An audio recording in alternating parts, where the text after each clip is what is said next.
저는 귀한 하나님의 말씀 룻기를 가지고 이제 앞으로 10번에 걸쳐서 여러분들과 같이 말씀을 나누려고 합니다. 제가 고민하면서 룻기를 준비했습니다. 어떻게 보면 굉장히 소망 가운데 있을 수 있지만 다른 한편으로 보면 우리가 마음에 좀 부담이 될 수 있는 그런 부분이 없지 않아 있습니다. 그러나 우리가 부담이 된다고 안 할 수는 없고요. 하나님의 말씀을 있는 그대로 받아야 되기 때문에 룻기를 가지고, 그러나 우리 룻기가 선포될 때에 이 안에는 분명한 소망이 있고 사랑이 있고 행복이 있다는 것을 여러분 분명히 알고 시작하기를 원합니다. 그래서 우리가 마음의 부담을 가지고 우리가 살기를 원해서 이 룻기를 우리가 같이 나누는 게 아니고요. 무엇보다도 하나님의 은혜 가운데 기쁨을 우리가 누리기 위해서, 정말 행복을 누리기 위해서 저와 여러분이 좀 나누기를 원합니다. 여러분은 하나님의 사람이 맞습니까? 네. 여러분은 천국 백성이 맞습니까? 네. 믿으시면 아멘 합시다. 네. 네. 우리는 하나님의 사람이요 천국 백성입니다. 그렇죠? 네. 그런데 우리는 그러면 우리가 하나님의 사람이 되었고 천국 백성이 되었는데, 그러면 누구를 위해서 살아가야 되냐는 거죠. 네? 우리는 누구의 삶 속에서 우리가 살아가는 것입니까? 하나님의 삶. 하나님의 삶. 하나님 안에서 살아가는 삶이죠. 이건 우리가 너무 잘 알고 있습니다. 하나님의 삶이라는 것은 하나님이 원하시는 방법대로 살아가는 거예요. 그래서 이제 우리는 하나님의 사람이 되었기 때문에 하나님이 원하시는 방법대로 살아가야 된다는 것입니다. 그런데 과연 우리는 그렇게 살고 있느냐는 거예요. 하나님이 원하시는 것을 우리가 행하고 있는가? 정말 주님 안에서 그 주님이 나의 구원주라고 우리는 고백하고 있는데, 그 고백이 정말 그대로 고백 속에 나타나는 그 모습 그대로 우리가 살고 있는가? 이걸 한 번쯤 우리가 크리스찬으로서 생각해 봐야 될 것이 아닌가? 오늘도 한번 돌아보기를 원합니다. 오늘 말씀 안에서 우리가 하나님으로 살아간다는 것은요, 하나님께서 하나님의 원하시는 방법대로 살아간다면 우리는 하나님께서 우리에게 어떤 복을 주실까요? 분명히 하나님께서 거저 우리를 살게 하시지는 않는단 말이죠. 또 우리가 하나님의 사람인데 하나님을 떠나서 멀리 도망가고 하나님이 싫다고 그럴 때, 하나님을 배반할 때, 하나님을 갖다 불행하고 욕할 때에는 어떠한 징계가 우리한테 있을까? 이것도 우리는 한 번쯤은 생각해 봐야 되지 않냐는 거죠. 이것을 룻기를 통해서 좀 보자는 거예요. 예. 여러분 룻 하면은 여러분들의 생각 속에서 많은 생각이 있을 거예요 지금. 그러나 우리가 차근차근 룻기를 전체적으로 다 보면서 우리가 믿음 안에서 그 룻이 정말 힘든 고통 가운데 고통을 이겨냈을 때, 고통이 지나갔을 때에 어떤 하나님의 축복이 임하는지를 한번 같이 보자는 거죠. 우리가 먼저 감사한 것은요, 아무리 우리가 힘들고 어렵고 우리가 하나님을 떠난 그런 삶을 살았다 할지라도 하나님께서 원하시는 방법대로 하나님 앞에 돌아오기만 한다면, 하나님께서 내 사람이라고 인정해 주시는 그 상황 가운데 우리가 정말 돌이켜서 우리의 삶이 주 앞으로 다시 나오기만 한다면 하나님께서는요, 우리를 사랑하시고 그냥 품어주시는 줄로 믿습니다. 우리가 아무리 세상 가운데 떠나 있었고 하나님이 싫다고 그랬고 하나님이 밉다고 그랬고 하나님의 존재를 부인하며 살았지만, 그러나 하나님 앞에 내가 다시 한번 돌아왔을 때 하나님은 그래, 내가 너의 사람이 바로 내 사람이라는 거죠. 네가 내 사람이다. 그러면서 하나님께서는요, 그냥 아무 말 없이 안아주시고 사랑해 주시는 거예요. 은혜로 우리를 회복시켜 주시는 거예요. 우리가 믿음 안에서 갈 때에 항상 뜨겁고 행복하지는 않잖아요.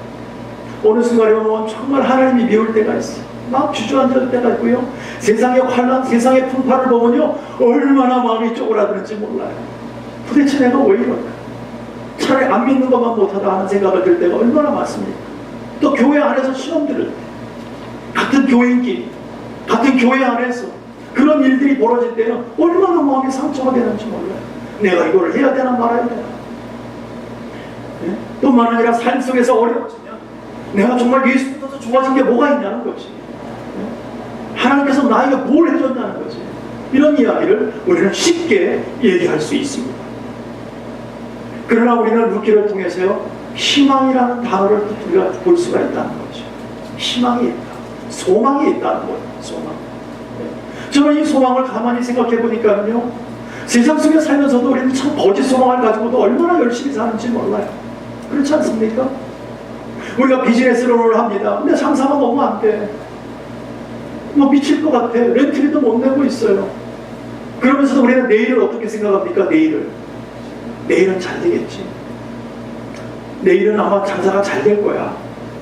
이런 거짓 소망이라도 우리 가지고 있지 않습니까? 확실치 않은 소망이잖아요.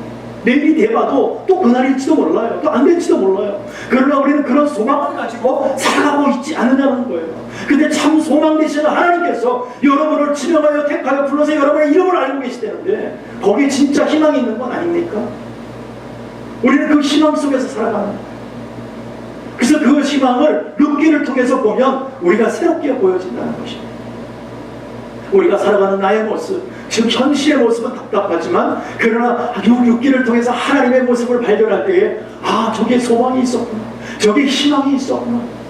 그러나 우리가 그걸 멀리하고 싫다고 도망갈 때는 그렇지 않은 반대 현상이 나타나더라는 것입니다.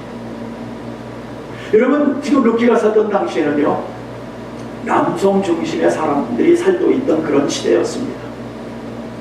그래서 여성이 주인공으로, 그것도 이방 여인이 주인공으로 등장한다는 건요, 정말 센세이션한 것이었어요. 있을 수가 없는 거죠. 네. 더군다나 유대인이 아니었어요. 이방 모함 여자였어요. 근데 이 사람을 통해서 하나님이 그를 통해서 하나님의 역사를, 구원 역사를 이루고 나가는 것을 보면 놀라운다는 거죠. 그래서 우리는 거기에 희망이 있다. 이방 여인뿐만 아니라 과부예요. 과부. 남편이 죽어버렸어요. 그런 여자를 통해서 하나님께서 하나님을 찾고 구할 때에 하나님을 축복해 주시고 그 여인을 통해서 하나님의 구원 역사에 놀라운 큰 매력을 형성하는 그런 여인으로 우뚝 세워놨다는 거예요. 놀라운 일이죠. 당시 룻이 살고 있던 시대가 어떤 시대였냐면은, 여러분 사사기를 아십니까? 사사기에 보면 사사들이 치리하던 시대였어요. 그 사사들이 치리하던 시대였는데 아마도 기드온이 치리하던 그 시대가 아니었나 그렇게 추론을 합니다. 왜냐하면 그때 전쟁이 있었고요, 기근이 있었고요, 흉년이 있었기 때문에. 예. 그래서 그 시대에 살던 이 사람들이 아니었나라고 우리는 생각을 합니다. 그래서 지금 룻의 시아버지가 누구냐면 아비멜렉이었어요. 근데 룻은 아비멜렉을 보지 못해요. 왜냐하면 아비멜렉이 일찍 죽었기 때문에. 근데 이 당시의 사사 시대에는 무엇이 없었냐면 왕이 없었어요. 사사들이 왕이었어요. 그 왕이라는 존재가 누가 왕이었어요? 하나님이 왕이셨어요. 그래서 하나님께서 한 사람을 택합니다. 그래서 그 사람을 통해서 나라를 치리하게 합니다. 그래서 이 사사들이 하는 일이가 영어로 보면 저지예요. 네. 법을 심판하는 것으로 되어 있어요. 뿐만 아니라 나라를 통수하고요, 또 한 가지는 전쟁터에 나가는 장군이에요. 그것을 모두 함축해서 갖고 있는 게 사사였어요. 그런 시대에 살고 있었던 거지요. 근데 이 사사가 언제부터 시작했냐면은 이스라엘 백성들이 가나안 땅에서 1세대가 다 가나안 땅이 아니라 광야 땅에서 하나님께 불순종하면서 광야에서 40년 동안 1세대가 다 죽습니다. 그러고 나서 가나안 땅 들어갈 때는 딱 두 사람만 들어가요. 1세대 중에서 누가 들어가죠? 여호수아하고 갈렙만 들어갑니다. 이 두 사람이 들어가서 여호수아가 모든 걸 치리하고 이제 나이가 많아서 죽게 돼요. 여호수아가 죽고 난 다음에부터 시작한 것이 사사시대가 시작되는 거예요. 근데 첫 번째 사사가 누구냐면은 갈렙을 아시죠? 갈렙의 뭡니까? 갈렙의 뭐라 그러죠? 갑자기 생각 안 나요? 사위 운니엘이 있어요. 운니엘이 첫 번째 사사가 되고, 그러면서 그게 325년간 통치해서 내려가요. 사사들이 계속해서 바뀌면서 어디까지 내려가냐면은 사무엘이 기름 부어서 사울 왕을 세워요. 나라에 왕이 없다고 백성들이 왕을 달라고 막 그래요. 그때 사울 왕을 불러서 왕을 기름 부어서 세우기 바로 전까지가 사사시대예요. 몇 년이라고요? 325년이었어요. 이 시대에 동안 하나님의 통수권자인 것을, 하나님이 주장하는 것을 백성들이요 싫어했어요. 하나님의 말씀대로 하나님을 의식하지 아니하고, 또 한 사람을 지명해 택해서 지도자를 세웠는데 그 말을 듣지 않는 거예요. 그 말 속에 구속함을 받지 않냐고 자기가 좋은 대로 살아요. 자기가 좋은 대로. 그래서 사사기 제일 마지막 절에 보면 이렇게 얘기합니다. 그때 이스라엘에 왕이 없으므로 사람이 각각 그 소견에 옳은 대로 행하였더라 라고 기록되어져 있어요. 그 한마디로 뭡니까? 하나님을 의식하지 않고 내 마음대로 살았다 그 얘기예요. 내가 보기 좋은 대로, 내가 하고 싶은 대로 살았다. 그 얘기는 뭡니까? 바꿔 얘기한다면 하나님을 찾지 아니하고 이방신을 섬기며 살았다는 거예요. 자기 마음대로 살았다는 거예요. 하나님을 섬기면서 자기 마음대로 산 게 아니고요, 하나님을 섬기지 않으면서 자기 마음대로 이방신을 섬기면서 살았다는 거예요. 그래서 하나님께서 그것이 하나님께서 돌아오라는 징계의 목적으로 그들에게 지금 징계를 허락하시 뭐냐면은 환난 가운데 전쟁과 기근과 흉년을 허락하는 거예요. 그래서 징계를 허락하셨단 말이죠. 근데 여러분 이걸 아셔야 돼요. 징계를 허락했다는 거, 우리가 징계를 딱 받으면요 아파요, 힘들어요. 그런데요 하나님은요 징계 안에 뭐가 담겨 있어요? 사랑이 담겨 있어요. 사랑이. 그 징계의 의미는 뭐냐면 나를 통해서 돌아오라, 나를 발견하라, 네, 그 뜻이에요. 그래서 하나님께서 너희들이 그렇게 다른 것을 헤맬 게 아니라 내가 여기 있지 않냐, 나에게 돌아와야 되지 않느냐라고 징계를 하신 거예요. 그 징계의 목적으로 지금 흉년을 허락했다는 거예요. 근데 저주는 달라요, 여러분. 저주하고 징계로 헷갈리면 안 되는데 저주는 끝난 거예요. 더 이상이 없어요. 끝! 피리어. 예, 더 이상이 없다는 거예요. 근데 징계는요, 컨티뉴. 계속 연결되어 있는 거예요. 하나님께서 돌아와야 돼. 왜 안 들어와 이 녀석아? 지금 하나님 끊임없이 권면하고 계십니다. 사랑, 그것이 징계라는 거죠. 그래서 우리는 하나님을 멀리하고 내 힘으로 내 열심으로 살아갈 때 하나님은 우리에게 징계를 허락하세요. 내 힘으로 살아간다고 할 때 징계의 매를 한 대 딱 들으세요. 그 징계의 결과로 우리는 때로는요 사업에 실패할 수도 있어요. 잘 나가다가. 그렇죠? 잘 나가서 살 것이 있다가 사업이 쫄딱할 때가 있어요. 물질의 손해를 많이 볼 때가 있어요. 그러나 여러분, 징계 중에서 가장 약한 징계가 뭔지 아십니까? 물질로 치는 징계예요. 하나님께서. 물질은요 우리가 정말 잊어버렸다 할지라도 주 앞에 돌아와서 우리가 회개하고 하나님 앞에 영광을 돌리며 열심히 살다가 물질은 다시 얻을 수 있어요. 그런데요 만약에 몸을 친다면, 여러분의 몸을 친다고 생각해요. 여러분의 가족의 몸을 친다고 생각해보세요. 돌이키기가 어려워요. 그러니까 물질 좀 잊어버린 거는 별거 아니에요, 여러분. 열심히 노력하면 물질 다시 얻을 수 있잖아요. 그것 때문에 내가 생명이 왔다 갔다 하는 건 아니라는 말이죠. 예. 그래서 우리가 정말 징계를 통해서도 물질로 왔다 그러면 아이고 하나님께서 나에게 저 소망방망이로 나에게 징계하신 걸 그걸 아셔야 돼. 그걸 아파갖고 속상해서 나의 물건 내 거에 다 갖고 가냐고 하나님께 불행할 것이 아니라 아이고 하나님께서 그래 나 사랑하셔서 내가 정말 소망방망이로 나한테 이렇게 한 번 그냥 이렇게 한번 이렇게 하시는구나. 그걸 알고 얼른 돌아오면 되는 거예요. 물질은요 사실 벌기 시작하면 별거 아니잖아요. 어떤 한 아이템만 대박 나면요 금방 그냥 돈을 막 벌잖아요. 그런 사람들 참 많지 않습니까? 네.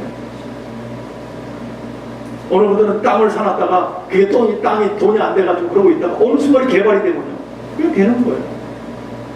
네. 요한나 박사님 소망을 가지십시오.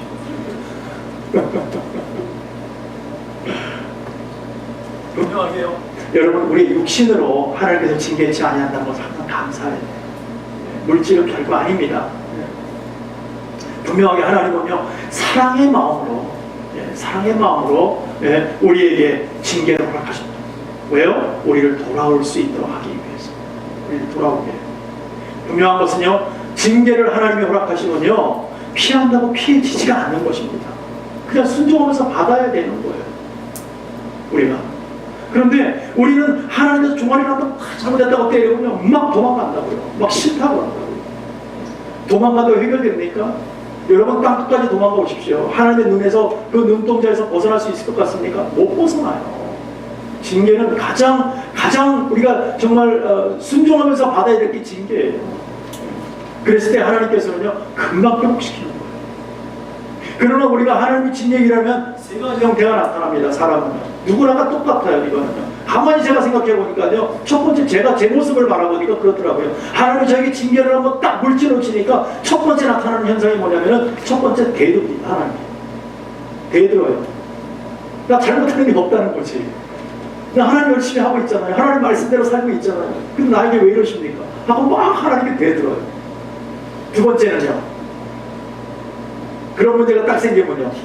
예시야 막 도망갑니다. 하나님은 관계가 없다는 거지. 이제 더 이상. 하나님이 싫은 거예요. 아무튼 여러분 이렇게 두 번째 우리가 하나님께 징계받으면 막 도망가요. 그래서 멀리 도망가서 한번 그 징계를 피해보겠다고 도망가 버립니다. 그러나 도망간다고 그 징계를 피할 수는 없습니다. 세 번째 나타나는 현상은 뭐냐면 매를 때릴 때에 그 매를 순순히 맞는 사람이 있어요. 그러면서 하나님께 돌아와서 회개하는 사람이 있어요. 하나님의 징계를 겸허히 받습니다. 잘못했습니다. 용서하세요. 이제 내가 하나님의 사람으로 하나님께서 나를 이렇게 택하셔서 지금까지 나를 갖다 하나님 만나서 하나님의 사람이라고 분명히 이렇게 구원시켜 주셨는데도 불구하고 제가 잘못 살았습니다. 하나님 용서하세요. 이렇게 나아가는 사람은 하나님이 회복하는 거예요. 그 영광 가운데 들어가게 하는 거예요.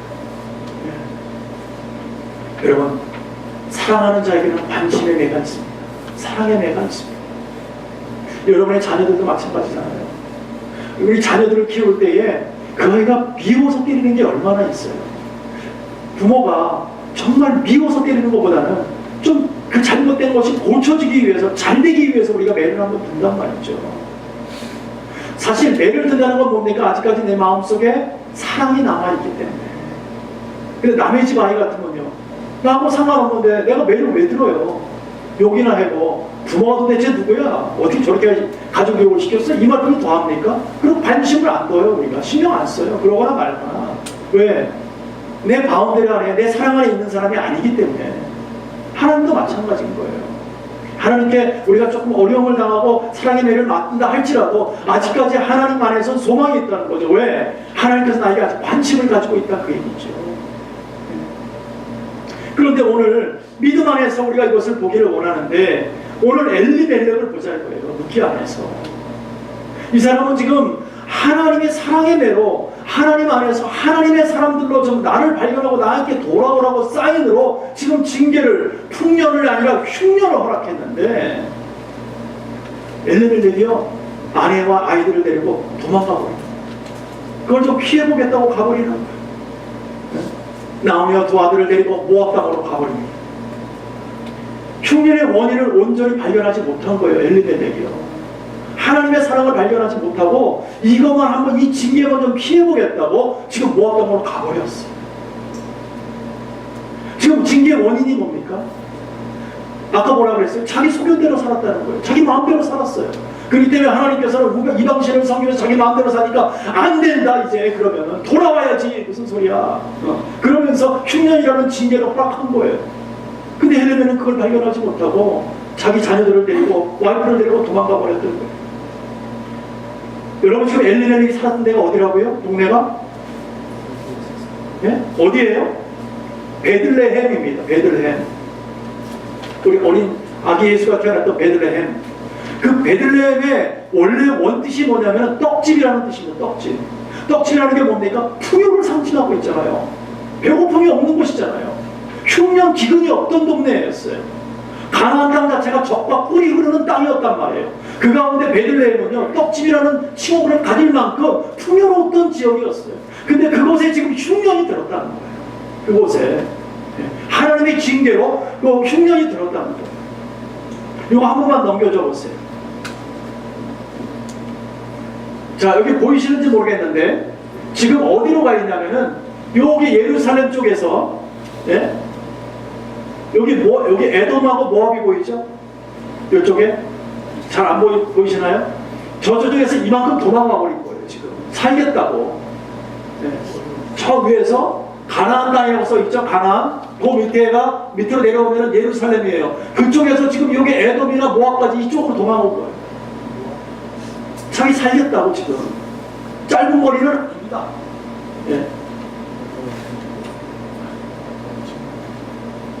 이 땅에서 하나님께서는 가나안 땅으로 이스라엘 백성이 들어갈 때 어떻게 약속하셨죠? 처음에 너희들이 그곳에 가서 나를 온전히 섬기고 하나님의 백성답게 산다면, 하나님의 말씀에 순종하며 산다면 너희들이 풍요와 축복을 내가 영원토록 허락하겠다. 영원토록. 하나님께서 분명하게 우리에게 그렇게 말씀하셨어요. 이스라엘 백성에서 말씀하셨어요.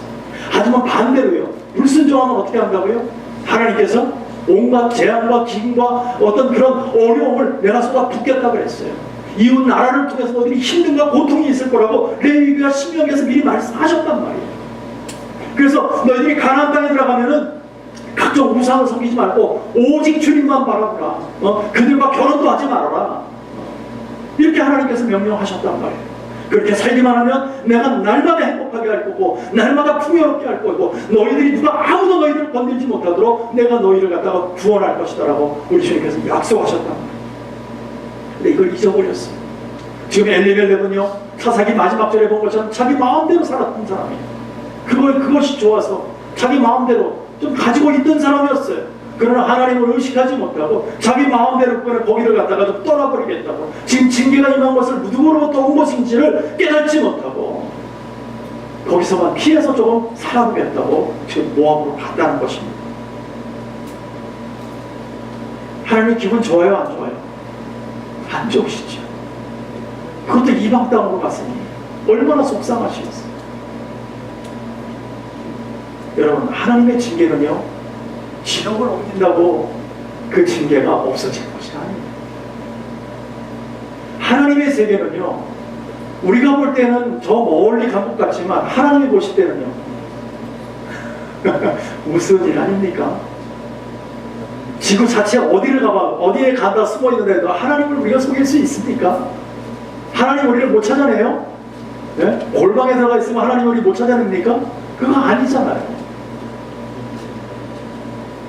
우리 지금 여기서 할 말은 아닙니다만 한국에서 그런 말이 있잖아요. 왜? 부처님 손바닥 위에 있다. 아니, 주일날 나라 할 말은 아닌데 이해를 돕기 위해서 얘기합니다. 네. 그렇잖아요. 그 얘기는 뭡니까? 아무리 뛰어봐야 공안에서 있다는 거죠. 그거 마찬가지 아니에요. 하나님께서도 말씀하시는 거죠. 우리는 피하려야 피할 수가 없다는 거죠. 그러나 하나님 앞에서 돌아올 때에 하나님 안에서 은혜 가운데 내가 용서해 주세요, 내가 잘못했습니다 할 때 하나님은 용서하시고 사랑으로 베푸시는 하나님인 줄 믿습니다. 여러분, 요나서를 보십시오. 니느웨 성에다가 요나를 보내서 하나님께서 여기다 징계하시겠다고 말 한마디에 그 왕부터 시작해서 모든 백성이, 아니 동물까지도 하나님 안에서 그냥 회개하고 돌아올 때 하나님이 그 징계를 처리하는 걸 보십시오. 이방 사람들이었어요. 유대인들이 아니었어요. 그래도 그들이 하나님이란 존재를 바라보면서 기도하면서 하나님 용서해달라고 할 때에 하나님 용서해 주시는 하나님이 있어요. 얼마나 기쁘십니까? 그들이 용서받을 때 얼마나 행복했어요. 근데 오늘 엘리멜렉은 왜 도망간다는 거예요? 왜 이 사람만 도망간다는 거예요? 자기만 살아보겠다고. 자기 생각에는요, 자기 재산을 팔아서 모압 땅에 가서 잠시 요 흉년만 피하고 지금 베들레헴에 다시 풍년 들면 돌아오려고 생각하고 잠시 머물려고 갔던 거예요, 사실은. 근데요, 잠시 머물려고 갔다가 어떻게 됐어요? 영원히 돌아오지 못할 길을 가버린 거죠. 물론 가족을 위해서, 내 식구들을 위해서, 좀 더 편하기 위해서 우리 갔는지는 모르겠어요. 그러나 하나님은 그것을 곱게 보지 않으셨다는 겁니다. 엘리멜렉은요, 베들레헴에 살 때는 지역에서 나름대로 좀 돈문계가 있던 사람이었습니다. 그걸 어떻게 할 수 있냐면, 와이프 나오미가 나중에는 돌아오잖아요. 고향 땅으로 돌아왔을 때 저가 나오면요, 사람들이 다 놀래요. 야, 저 사람이 나갈 때는 그냥 부하게 거창하게 나가더니 어떻게 저렇게 쪽박 차고 돌아왔느냐, 그 얘기를 합니다. 또 뿐만 아니라 그의 친척이 보아스예요. 보아스가 그 동네 유지예요. 그걸로 봐서는 엘리멜렉도 상당히 부자로 살았다는 것을 볼 수 있습니다. 그러면 좀 거기서 버티지 좀. 예? 베들레헴에서는 버티면 될 텐데 그것보다 좀 더 안락한 생활을 해보겠다고, 그 징계를 좀 피해보겠다고 모압으로 가버렸다는 거예요. 결국 자기 이름값도 못하고 죽어버렸어요. 엘리멜렉의 이름이 뭔지 아십니까? 그 뜻이 뭐냐면은 하나님은 왕이시다, 그 뜻을 가지고 있어요. 엘리멜렉이라는 이름 자체가. 그런데 이 사람은요, 진정으로 하나님을 왕이라고 생각하지 않았던 거지. 자기 뜻대로 살다가 결국은 제대로 자기 삶을 살지도 못하고 죽었다고 3절에 기록되어 있지 않습니까? 당시 죽었다는 의미는요, 가장이 죽었다는 의미는요, 다 잃어버렸다는 얘기예요. 가정이 무너졌다 그 얘기입니다. 근데요, 나오미가요, 남편이 거기서 죽었으면 얼른 정리하고 돌아와야지. 근데 아직까지 정신을 못 차리고요, 그냥 거기서 살아요. 그렇게 10년 정도를 보내요. 그러니까 아이들이 장성했잖아요. 그러니까 거기서 또 한 번의 악을 저지릅니다. 뭐냐? 모압 땅에 있는 여인들을 자기 며느리로 삼아버려요. 자기 아이들이 다 장가를 가버려요. 말령과 기련이 그냥 결혼을 합니다. 하나님 더욱더 속상해한 거죠. 분명히 하나님께서는요, 신명기 7장에 이렇게 보시면은 뭐라고 얘기하냐면, 또 그들과 혼인하지 말지니 내 딸들을 그 아들에게 주지 말 것이요 그 딸로 내 며느리를 삼지 말 것은 그가 내 아들을 유혹하여 그로 여호와를 떠나고 다른 신들을 섬기게 함으로 여호와께서 너에게 진노하사 갑자기 너희를 멸할 것이라고 말씀하셨잖아요. 결혼하지 말라는 거예요. 결혼 자체가 죄라는 거예요. 그런데 너무 쉽게 이 나오미가 그걸 잊어버렸어요. 그리고 자기 아들들을 그냥 결혼시켜서 이방 땅에서 이방 여인을 불러서 며느리를 삼아버린 것입니다. 근데 모압 족속이라는 거예요. 여러분, 이 모압 족속이 어떤 족속이냐면은, 여러분 아브라함의 조카 롯을 아십니까?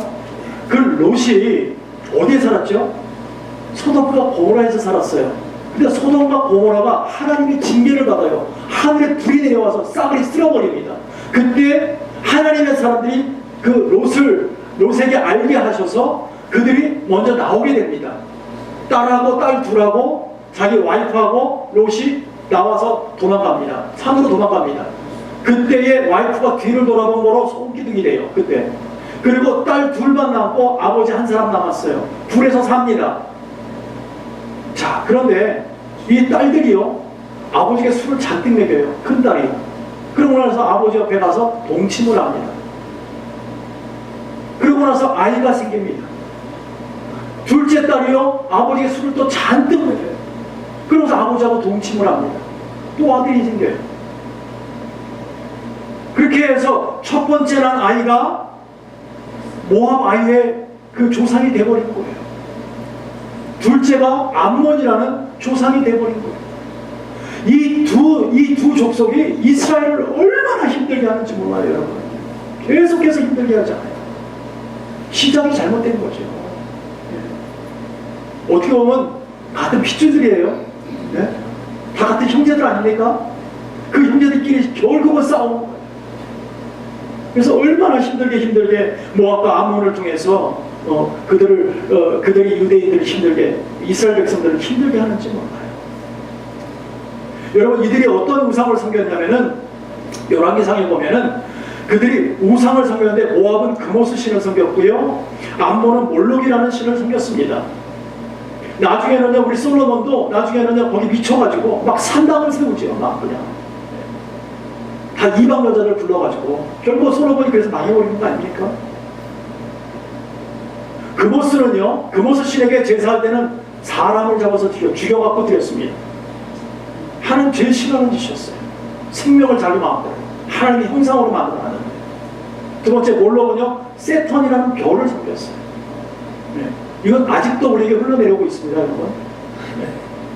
그래서 우리는 별을 숭상하고 해를 숭상하고, 예, 자연 만물을 범신론적으로 세상에 보여지는 것으로 얼마나 많이 숭배를 하고 있습니까, 지금.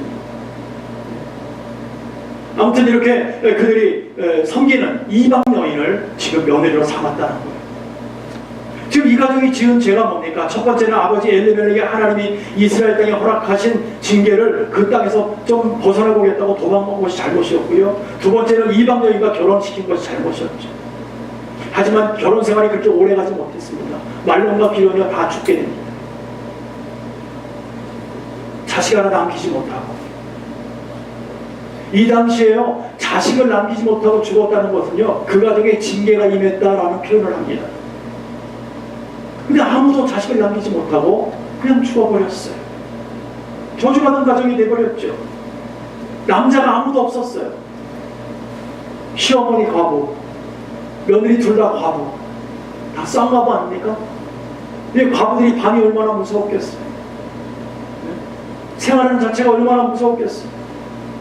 여자들이 함부로 나가서 뭐 농사 짓고 뭘 벌어먹고 할 때는 그런 시대가 아니었어요. 남자들이 있어야 벌어먹고 살아야 되는데 얼마나 힘들었는지 몰라요. 생활이 두려울 수밖에 없죠. 그러나 하나님께서는요, 그들을 통해서 하나님이 축복하시잖아요. 어떻게 할 때? 하나님께 돌아옵니다. 나오미가 하나님께 돌아오고 그 며느리가 룻이 하나님께 어머니의 하나님이 나의 하나님이 되겠습니다 하고 고백을 합니다. 그러면서 어머니를 섬기는 그런 룻을 봐요. 그럴 때 하나님이 그를 통해서 영광의 은혜 가운데 환경을 열어버리시는 거예요. 삶의 놀라운 은혜가 넘쳐버리게 하는 거예요. 사실은 그는요, 돌아올 때 이방 여인이라고 얼마나 손가락질 받았는지 모릅니다. 어떻게 이방 여인을 우리 총회에 들어오느냐? 우리 불악에 지금 살고 있는 이곳에 어떻게 이방 여인을 데리고 들어오냐? 막 얼마나 손가락질 받았는지 모릅니다. 어디 나가서 뭘 하나 할 수 없었어요. 써주는 사람도 없었어요. 그래도 묵묵히 참아요. 그러면서 하나님 앞에 나아가는 그들을 볼 때에 하나님의 사랑이 그들을 덮어버립니다. 얼마나 놀라운 일들이 있는지 모릅니다. 여러분, 우리가 룻을 통해서 보면 그를 통해서 다윗 왕이 태어나고요, 그를 통해서 예수 그리스도의 놀라우신 계보가 우뚝 서게 됩니다. 그 룻을 통해서. 저는 여기 룻기를 시작하면서 우리가 정말 믿음 안에서 하나님께 돌아오기만 합니다. 아직도 우리가 하나님의 사람이라고 고백하면서도 귀를 막고 하나님과 멀리하면서 하나님이 아직도 돌아오지 않는 그런 담대함이 있다면 오늘 무너지기 바랍니다. 오늘 하나님 앞에 분명히 나와 하나님이여 정말 내 잘못을 용서하소서. 내가 주님 사람으로서 온전하게 살기를 원합니다. 우리의 이런 고백이 있기를 원합니다. 사랑하는 성도 여러분, 하나님이 우리에게 허락하시는 징계는요, 사랑의 마음으로 징계하시는 줄로 믿습니다. 그래서 그 사랑의 마음을 가지고 우리가 그 마음을 받아서 그대로 나가는 거예요. 물론 우리가 잘못한 게 많죠. 부족한 게 많죠. 예. 하나님께 구원받지 못할 조건이 너무나 많죠. 그럼에도 불구하고 하나님 나를 구원하셨다잖아요. 나를 사랑하신다잖아요. 그럼 우리는 그 말씀에 순종하며 나가는 거죠. 정말 하나님의 말씀 안에서 아직까지도 고집 부리고 있는 사람들이 있다면 오늘 무너지길 바랍니다. 그래서 하나님 앞에 다시 한번 나가서 하나님은 나의 구원주십니다. 나의 주권자이신다는 걸 고백하면서 나갈 때 하나님은 우리 삶을 회복하실 줄로 믿습니다. 오늘 나오미를 보십시오. 모압이 이 중에서 얼마나 많은 것을 잃었습니까? 남편을 잃었죠. 아들을 잃었죠. 신앙적인 열심을 잃었죠. 하나님의 보호하심을 잃었죠. 며느리 결국은 오르바를 잊게 되고요, 뿐만 아니라 즐거움을 다 잃어버렸어요. 하나님의 축복까지도 다 잃어버렸죠. 그러나 그가 하나님께 돌아올 때에 이 모든 것이 회복되는 줄로 믿습니다. 오늘 저와 여러분이 다시 한번 하나님의 영광 안에서 하나님이 징계하는 매를 달게 맞으면서 정말 순종하면서 주의 말씀 가운데 하나님의 나를 사용하여 주시옵소서. 이제는 하나님의 말씀대로 살기를 원한다는 그런 고백이 있기를 원합니다. 그래서 끝까지 충성하는, 그래서 우리 내 것을 내려놓고 오직 주님의 영광을 위해서 달려나가는 저와 여러분 되기를 간절히 축복하고 축원합니다. 기도하겠습니다.